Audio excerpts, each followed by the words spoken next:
when I started Microsoft, I didn't think of it as all that risky. I mean, I was so excited about what we were doing. It's true I could have gone bankrupt, but you know, I had a set of skills that were highly employable, and in fact, my parents were still willing to let me go back to Harvard and finish my education if I wanted to. You've always got a job with me, Bill.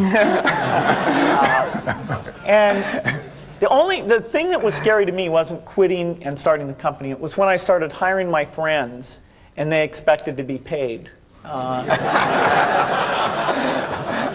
then we had customers who went bankrupt, customers that I'd counted on to come through. And so then I got this incredibly conservative approach that I wanted to have enough money in the bank to pay a year's worth of payroll, even if we didn't get any payments coming in.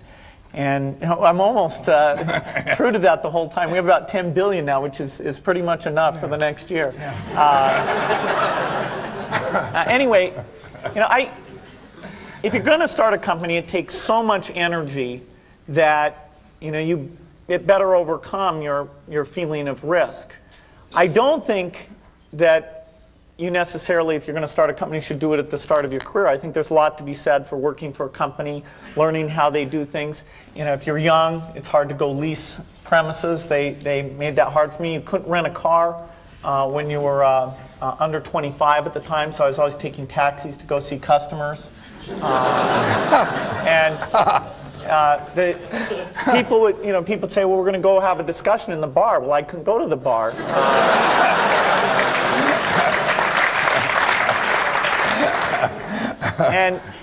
But you know, that's fun, because I'll tell you, when people are first skeptical and they think, oh, this kid doesn't know anything, then when you show them you've really got a good product and you know something, they actually tend to go overboard and they think, whoa, you know, they know a lot. Let's really do an incredible amount with these people. So our youth, at least in this country, was a huge asset for us once we reached a certain threshold. It is hard. It's hard to hire older people because they'll be a little bit conservative about whether they should come and take the risk. And it took 3 or 4 years before we could go out into the normal sort of employment pool. But those problems that come with starting a firm, you better think of those as part of the pleasure, part of the challenge that is part of the excitement. I want to thank Harvard for this honor. I'll be changing my job next year, and it will be nice to finally have a college degree on my resume.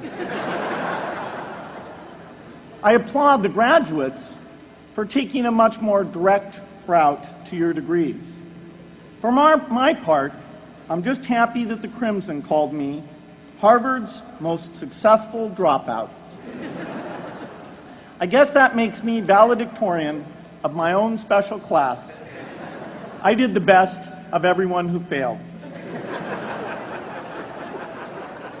But I also want to be recognized as the guy who got Steve Ballmer to drop out of business school.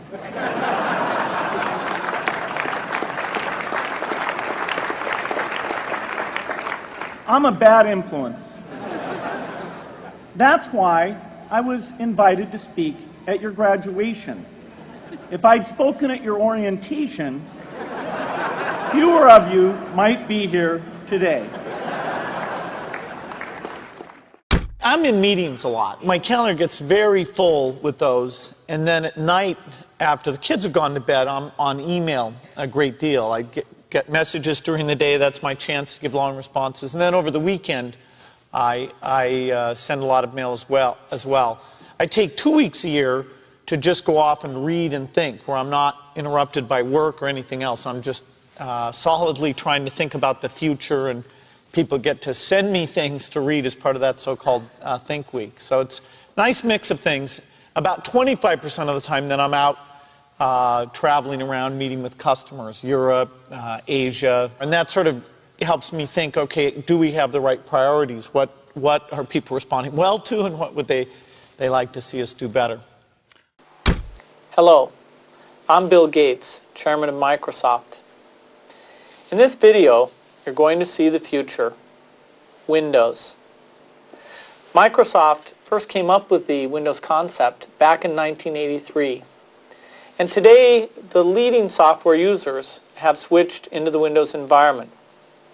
It's really incredible how quickly our powerful applications like Word and Excel and PowerPoint have been adopted.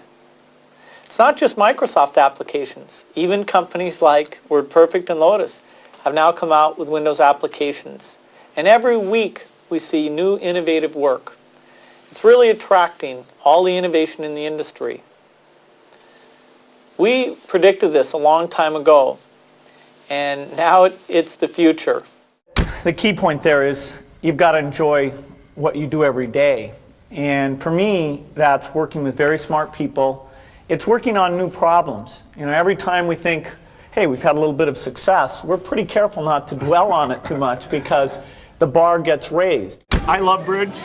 Bridge helps you think. It's a game you can play your entire life and keep getting better and better. I think anybody who's good at Bridge is going to be great at a lot of things. So I really encourage people to get involved, and I want to thank the people who've put things together for juniors. They'll be thanking you the rest of their life because Bridge is such a great sport. I talked to my dad, I talked to Warren, I talked to my wife Melinda. So I have enough people that know me and actually know where my judgment isn't its strongest, where I might get overexcited about something or forget to think about something. And so they're good at correcting, particularly Melinda, good at correcting whatever those blind spots are. And I think it's good to encourage your friends and advisors to really give them that license. I can go to a party and forget to say hello to various people or something. That's a very minor example of my blind spots. Not to the hostess. Well, Melinda would help me do that. Yeah, she would, So, a small number of people that you can turn to on certain key things is a great asset. My best business decisions really have to do with picking people. Deciding to go into partnership with Paul Allen is probably at the top of the list. And then subsequently hiring a friend, Steve Ballmer. And having somebody who you totally trust, who's totally committed, who shares your vision and yet has a little bit different set of skills, and also acts as a check on you. Some of the ideas you come up with, you run by them because they're going to say, hey, wait a minute. Have you thought about this and that? And just, the benefit of sparking off of somebody who's got that kind of brilliance, it's not only made it fun, but it's really led to a lot of success. So picking a partner is crucial. I had one habit that I developed when I was at college that was actually a very bad habit, which was I like to show people that I didn't do any work and that I didn't go to classes and I didn't care. And then at the very last minute, like 2 days before the test, I'd get serious about it. And people thought that was funny. That was my positioning, the guy who did nothing until the last minute. Then when I went into business, that was a really bad habit. And it took me a couple of years to get over that. Nobody praised me because I would do things at the last minute, and I tried to reverse to students I didn't think that highly of, who were always organized and had things done on time. I'm still working on it, but procrastination is not a good habit. Bill can change clothes in the car. So I'm going to challenge Bill Gates, my partner at Facebook, Sheryl Sandberg, and Netflix's founder and CEO, Reed Hastings.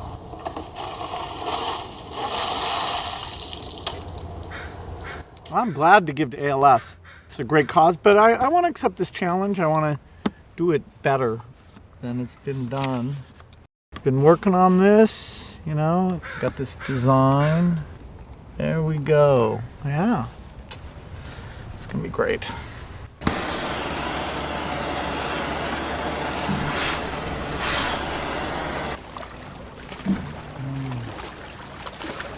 I'm here to join the people bringing attention to Lou Gehrig's disease by taking the ALS Ice Bucket Challenge.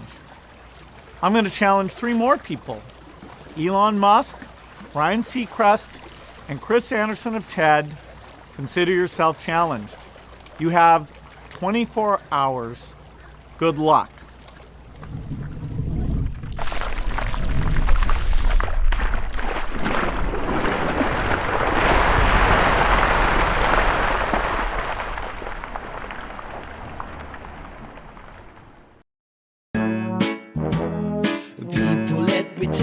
about my best friend. He's a warm-hearted person who loved me till the end. Now, people, let me tell you about my best friend. He's a one-boy cuddly toy, my up, my down, my pride and joy. People, let me tell you about him. It's so much fun, whether we're walking man to man or whether we're walking sun to sun, 'cause he's my best friend. Yeah, he's my best friend. La la, ba da da da ya, ba da da ya, ba da ya. Is it true that you can leap over a chair from a standing position? It depends on the size of the chair. I'll cheat a little bit. Yes!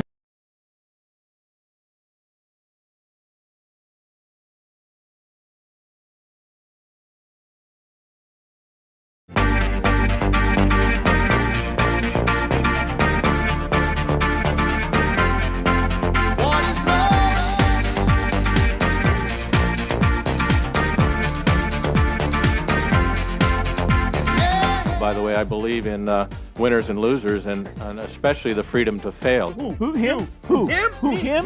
Him? Who? Me?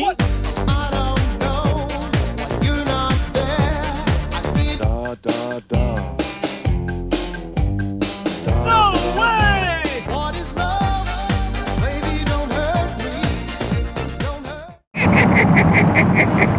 Oh, behave.